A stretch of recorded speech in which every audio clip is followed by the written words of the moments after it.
Hindi ko nga ikaalam anak kung matatapos to. Napakatagal na malapit na akong mamatay Hindi pa natatapos.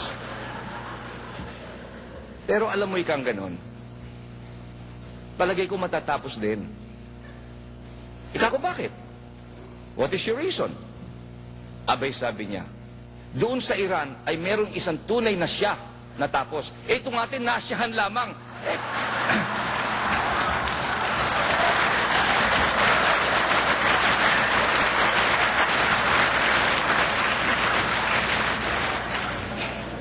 And I feel, my friends, as the Tagalog would say, kay haba-haba ng prosesyon sa simbahan din ang tuloy, this will also end.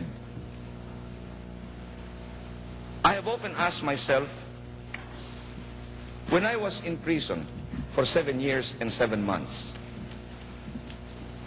you will note that one of the greatest problems of a prisoner is loneliness. For 7 years, I was not allowed to see the moon and the stars. There were days where they left me all alone by myself. I had no reading material. I had nothing. I was twiddling my thumb. I would walk and walk and walk across my room. Just a room of about 4 meters by 5 meters. Hoping that I'll get tired. And then when I get tired, I will fall asleep. Knowing that tomorrow will be the same. And I often ask myself, bakit ka pa nagpapakahirap dito? In 73, a high official of the government asked me, endorse mo na lamang ang New Society, Ninoy, ayos na. Ilalabas na kita. When I refused, they advised me, sumulat ka na lang kay Marcos, ask for his forgiveness. O ano naman ka kung kasalanan ko, siya nagkasala sa bayan, bakit akong hihingi ng tawad?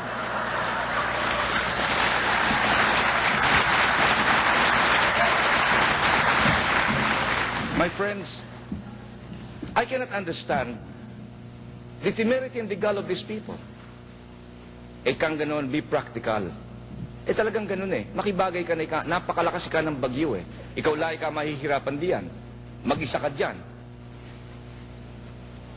Hindi balik ang ganon. Kung ayaw mo nang sumulat, tumawag ka na lang sa telepono, ibulong mo na lamang, ayos na. I would like to tell you that I was tempted in my almost 7,285 days in prison to do just that. I am only human. Ako po isang tao lamang. When my wife and children would visit me and they would leave me at dusk after 1 hour, I also would like to enjoy the embrace of my children and the peace of my home. But if I gave faith in that conviction, if I refused to accept the jurisdiction of a military court, and because I refuse to defend myself, they will give me the death sentence. I vowed to myself that because you have elected me to the Senate and I gloried in its pomp, therefore it is now time that I must suffer the consequences of my act. And because I knew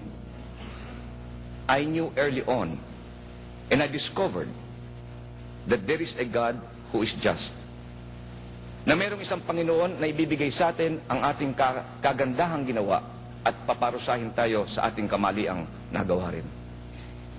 It is because of that faith in my divine Creator that sustained me all these years. All I had to do was call for a telephone that was outside my room. All I had to do was pick it up and tell Mr. Marcos, Brad, tapos na, ayos na, I'm throwing the towel. Killers in the Philippines were freed. The people who were used to testify against me told the court, I killed 50 people. And yet that man was free. He described to the people and he described to the military tribunal how he killed human beings. And yet that man was free. And I was in jail. Many witnesses were paraded before me. I never saw them in my life. And yet they were pointing fingers at me, accusing me of crimes I never committed. They admitted to crimes. They said they were communists. They said they were number 3 in the communist hierarchy. And yet the government set them free, and I was in jail. But I knew that somehow I will regain my freedom. Maybe not in this world, but elsewhere. And I knew that sometime, somewhere, Mr. Marcos and I will meet. And in that meeting, I will have my satisfaction.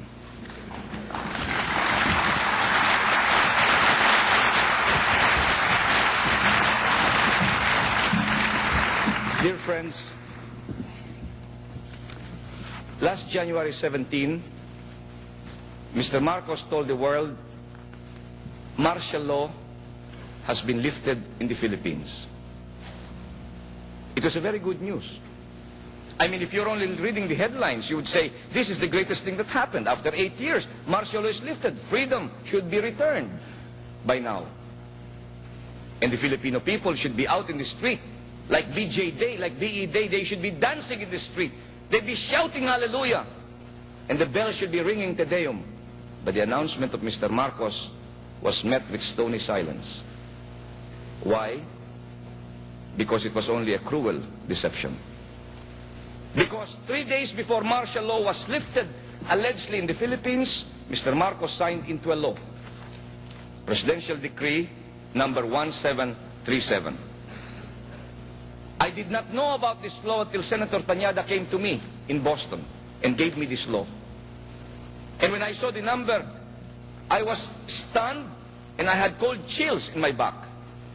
It was Presidential Decree number 1737, and this is exactly the address of my office in Harvard, 1737 Cambridge Street.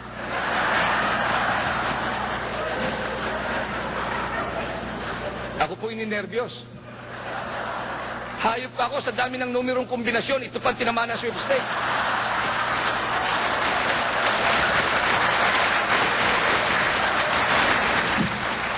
Hindi ko man nalaman kung isinadya ito sa Maynila, ngunit ito po hindi nagpatulog sa akin ng 1 linggo. Sapagkat this presidential decree says, an act providing for the preservation of public order and the protection of individual rights and liberties during periods of emergency and exercise of extraordinary executive powers. Signed by Marcos a few days before martial law. Now let me read to you section number 2. And I hope Danny Lamila hears this very well.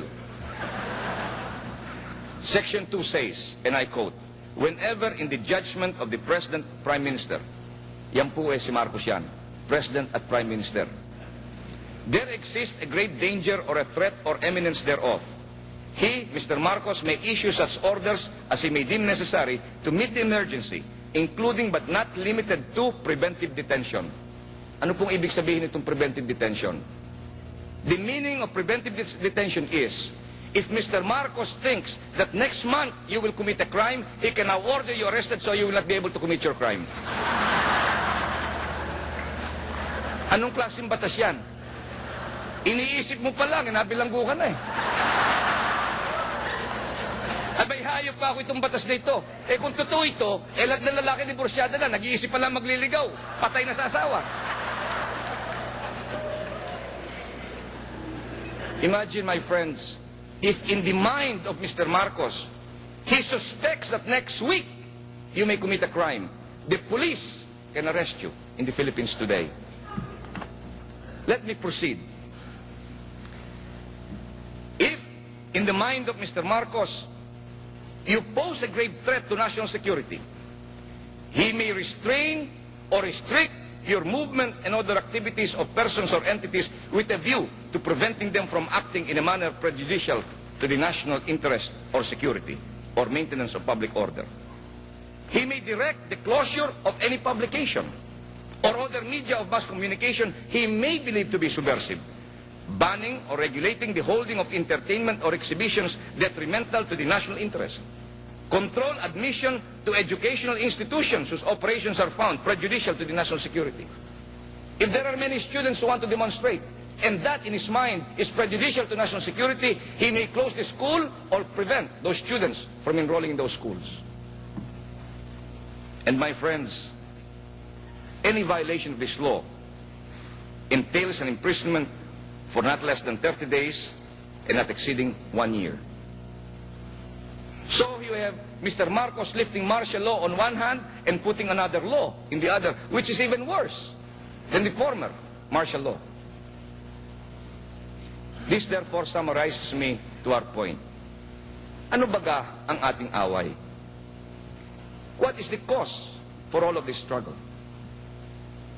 Very succinctly, I believe that no man, how brilliant this man, can dictate the welfare or the direction of 48 million Filipinos.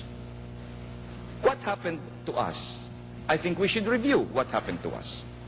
In 1972, Mr. Marcos declared martial law. Why did he declare martial law? If you read his pronouncement, he said there was anarchy in the street, there was a left and right rebellion, there was this and there was that. But there is only one reason, which he never said. He wanted to prolong his stay in Malacanang sapagkat napakasarap.